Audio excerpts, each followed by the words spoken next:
given na ulan. Tapos yung ibang marami kasing given, kaya lang noon ako sa number 1 para next time hindi meron pa rin tayo. Pagkatapos na ito guys, dalawang example lang. Mabilis lang naman to actually, tsaka madali lang yung given. So number 1, let's say meron tayong y equals to over 2x raised to 4 minus 5. Actually guys, kung ganito yung format ng given mo, kung ano lang naman to, tawag dito coefficient na walang variable, constant I mean, pwede pang iangat to tapos gawin mo na yung pinagagawa natin kanina nasa chain rule, pwede yun actually. Pero yung gagawin natin dito is quotient rule, hindi quotient rule gagawin natin. So yung formula naman para sa quotient rule, so that fraction yung given para ma-apply mo ng quotient. Gets natin yan. So that is bu prime minus uv prime naman all over b squared. Ito yung formula. So kunin mo lang yung u, yung numerator yon, that is 2. So yung u prime natin dyan, that is 0 kasi derivative ng constant is 0. As for b, yung derivative na yung b natin is yung denominator na 2x raised to 4 minus 5.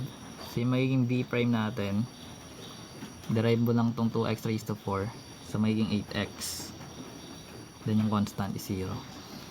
So plug mo na yun doon. So meron tayong y prime, bracket lang yung b natin, that is 2x raised to 4 minus 5, then yung u natin or u prime, that is 0.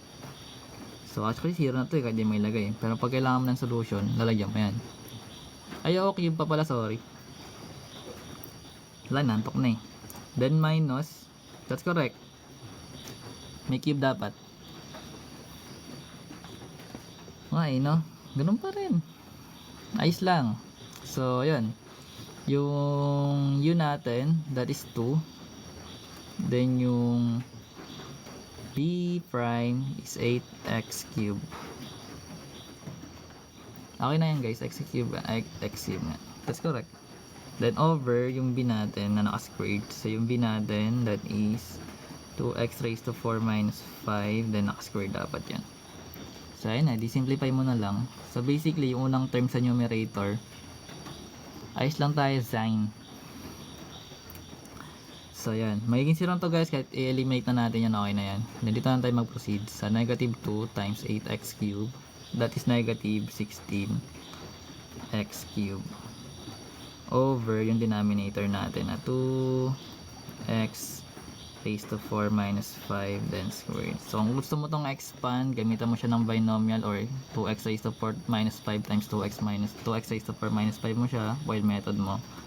Then yun, kung ayaw mo ng ganyang format, pero actually pwede na yan. So ito na maging first derivative natin, pero pwede may apply yung ano guys, yung hindi na nga, baka mahirapan ngayon. So okay na yun, gaya yung sa quotient rule, number 2 na agad. Pero ang sabi natin, kung gusto mo expand, kasi pwede pa ito expand, so sige, expand natin, or copy lang natin yung numerator na x cube. So twice mo lang to guys, yung 2x raised to 4 times 2x raised to 4 mo, magiging 4x raised to 8. Gets ba yun? Then 2 times 2 magiging 4 times negative 5, magiging negative 20 x raised to 4, kasi x raised to 4 lang yung variable. So bali mag-multiply ka lang ng 2, then multiply yung mga coefficients or yung mga terms para makuha yung middle term. Then square mo tong negative 5, magiging 25. So kung di mo to na-gets guys, meron tayo na itong ano, video sa mga pag-expand, andun din yan. Sa binomial expansion andun yan. Anyways, yung given, ito yung sagot. Pwede to, pwede natin to actually. So next tayo, sa amin okay na yung unang sagot. Pwede naman talaga yun guys, pero kung kailangan mong i-expand, di gawin mo. Tuban marunong naman siguro. Number 2. So let's say meron naman tayong, pero ganun lang siya ginagawa guys. Kung ano, let's say meron naman tayong x cube minus 5. O x raised to 5 na lang. Yan. So, ganun pa rin yung process.